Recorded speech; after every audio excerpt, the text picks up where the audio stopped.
माता प्रेम बहनों, मैं आप सभी को अपना प्रणाम करता हूं और अपना यहाँ जो उपस्थित लोग हैं उनके माध्यम से समाज के अंतिम व्यक्ति तक अपना प्रणाम भेजता हूं।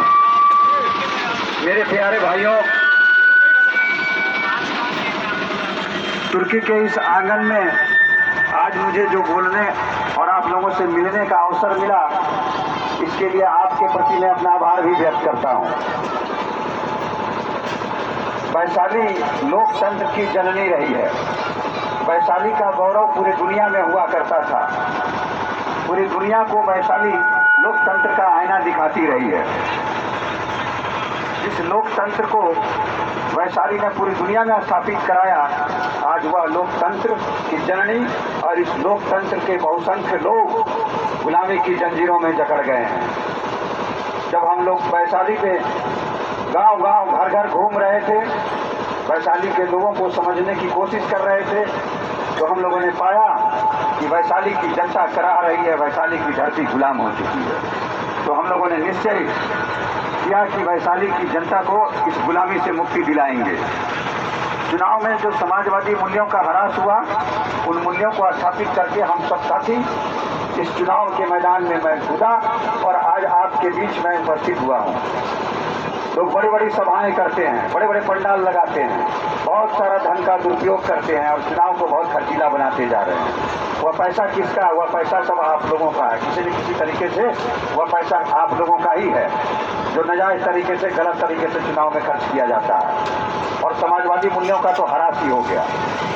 तो चुनाव में समाजवादी मूल्यों का फिर से स्थापना कैसे हो? जो हमारे शरद यादव जी का सपना हुआ करता था, जिस सपने को लेकर शरद जी लगातार कोशिश करते रहे।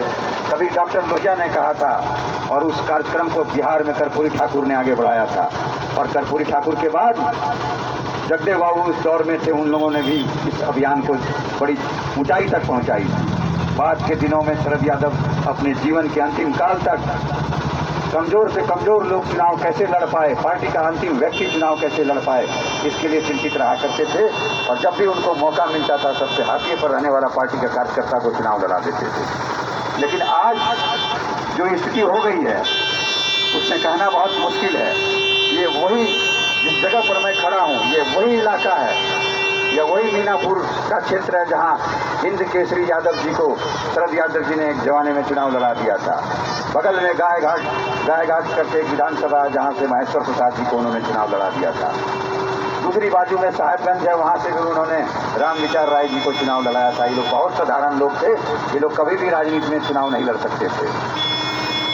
कारण क्या था इनको लड़ाने का? कि गरीब गुरबे, कमजोर और हाशिए पर रहे लोगों की आवाज़ सदन के अंदर ही बन सकें, विधानसभाओं में उसके लिए विकास की बात कर सकें। लेकिन आज तो स्थिति बहुत विपरीत हो गई है और मतदाता भाइयों का भी मिजाज बदल गया है। तो मैं मतदाता भाइयों से अपील करने आया हूँ कि जिस दिन आप अपने वोट का सही उपयोग करने लगेंगे तो पार्टियाँ अपने आप सुधर जाएंगी। तो मैं कहना चाहूँगा कि पार्टियों की जो दलदल है, उस दलदल से ऊपर उठ के आप अपने एक वोट का प्रयोग करें।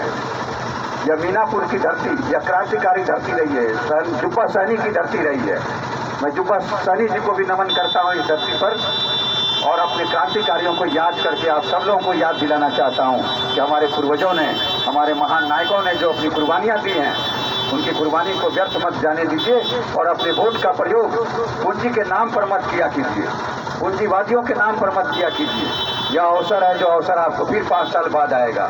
अगर आप चूक गए अच्छा उम्मीदवार चुनने में, तो आपको 5 साल पछताना पड़ेगा। इसके अलावा आपके हाथ में कुछ नहीं बचेगा। अगर मैं गलत कह रहा हूं तो आप सब बताइए। आप साल दर साल हर चुनाव में वोट देते आए, क्या कभी किसी प्रत्याशी से आप मिल पाए?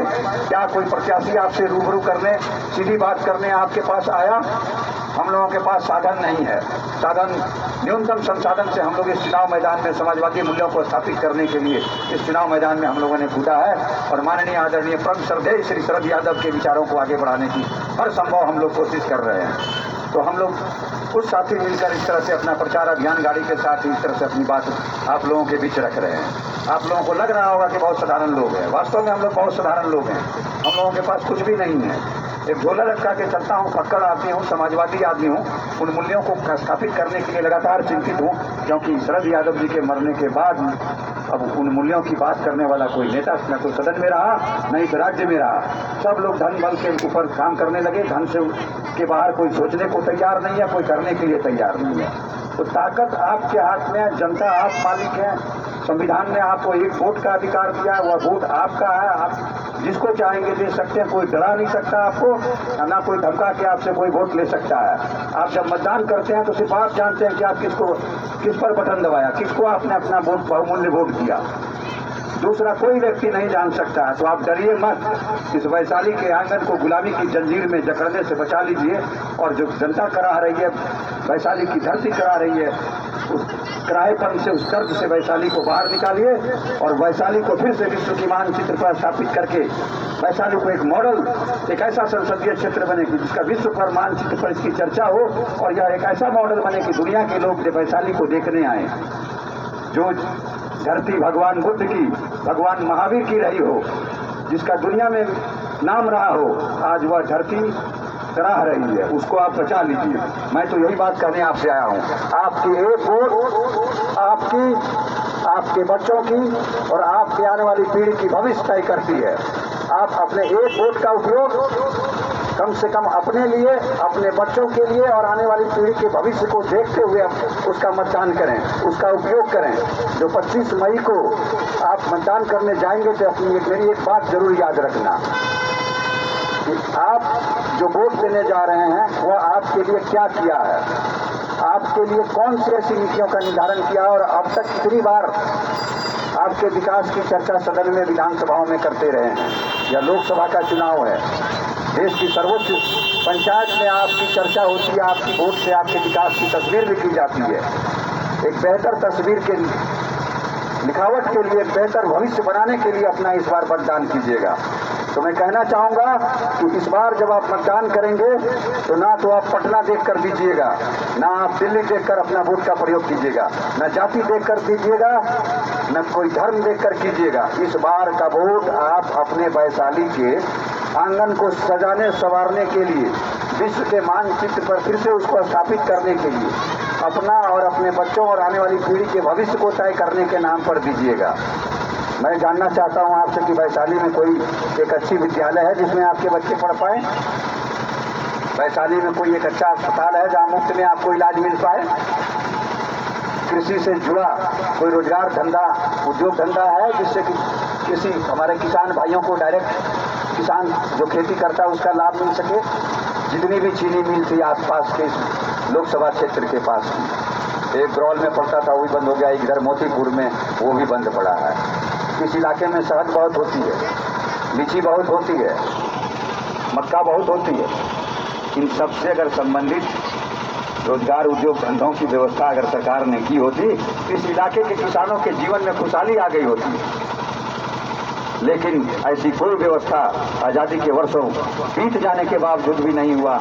इस पर आप जरूर मंथन कीजिए कि आखिर ऐसा क्या कारण है जो वैशाली गुलामी की जंजीर में जकड़ गई, जो वैशाली आज़ादी की आईना दिखाती थी, आज़ादी की आज़ाद धरती मानी जाती थी, आखिर वह गुलाम क्यों होती चली गई। और इस बार जो चुनाव मैदान में जितने प्रत्याशी हैं उस पर विचार जरूर कीजिएगा कि कौन अच्छा है, कौन सच्चा है, कौन झूठा है। इसको पहचानिए और पहचान के तब आप अपने वोट का प्रयोग कीजिएगा।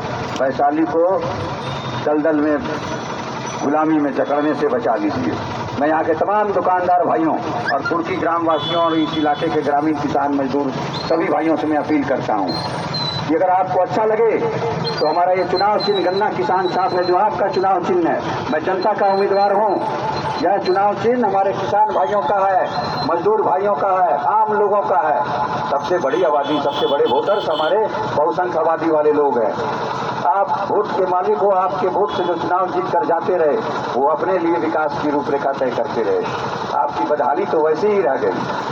तो इस बार अपनी बदहाली को दूर करने के लिए वैशाली में एक केंद्रीय विद्यालय और विश्वविद्यालय की स्थापना के नाम पर, वैशाली में एम्स जैसी गुणवत्तापूर्ण अस्पताल की स्थापना के लिए, वैशाली में एक ऐसा रेलवे स्टेशन बने जिसका भारतीय रेल से भारत के सभी कोने से जुड़ाव हो सके। इसके नाम पर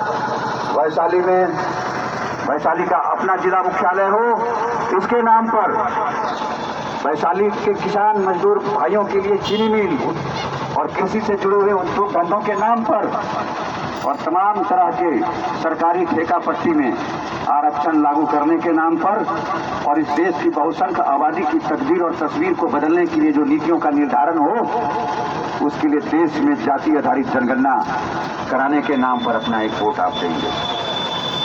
आप इस बार अपने वोट को बर्बाद नहीं करेंगे, बहुत विचार करेंगे और जब भी कोई प्रत्याशी आपके बीच आता है हमारी तरफ, तो उससे आप सवाल कीजिए कि हमने तो वोट आपको दिया था, लेकिन आपने क्या किया। आप अपने एक वोट का हिसाब जरूर मांगिए। आप उसके मालिक हैं, वह आपका सेवक है। आप मालिक हैं, मैं सेवक बनकर आपके बीच आया हूं और अपनी बात रख रहा हूं। अगर आपने मुझे मौका दिया तो मैंने आप सभी लोगों के हाथ में अपनी बात पर्चा के माध्यम से पहुंचाई है। तो जो मैंने 7 वादे आपसे किए हैं, इस 5 साल के कार्यकाल में पूरा कर दूंगा वैशाली के लिए। और वैशाली को फिर से जो गौरव खो रहा है, उस गौरव को वापस दिलाने के नाम पर चुनाव लड़ रहा हूं। मैं आपके भविष्य को बनाने के नाम पर चुनाव लड़ रहा हूं। मैं आपके बीच का उम्मीदवार हूं, किसी दल का उम्मीदवार नहीं हूं मैं। तो आप अपने बीच के उम्मीदवार को पहचानिए। आप हर दलदलों से बाहर निकलकर इस बार आप 25 तारीख को जब मतदान करेंगे तो आप अपनी मेरी बातों को पर विचार कीजिएगा और विचार करने के बाद तब आप बटन दबाइएगा। अच्छा लगे तो मेरे हाथ में गन्ना किसान छाप चुनाव चिन्ह है, जो ईवीएम के 14 नंबर पर दर्ज है और नीचे से तीसरे नंबर पर है।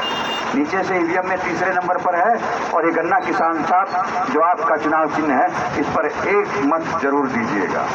वैशाली की आज़ादी की जंग को मजबूत करने के लिए अपना एक मत अवश्य दीजिएगा। आप अपने बच्चों का और आने वाली पीढ़ी के भविष्य के नाम पर दीजिएगा। मैं इन्हीं बातों के साथ अपनी बात समाप्त करता हूँ। लंबा क्षेत्र है, मुझे कई जगह जाना पड़ रहा है।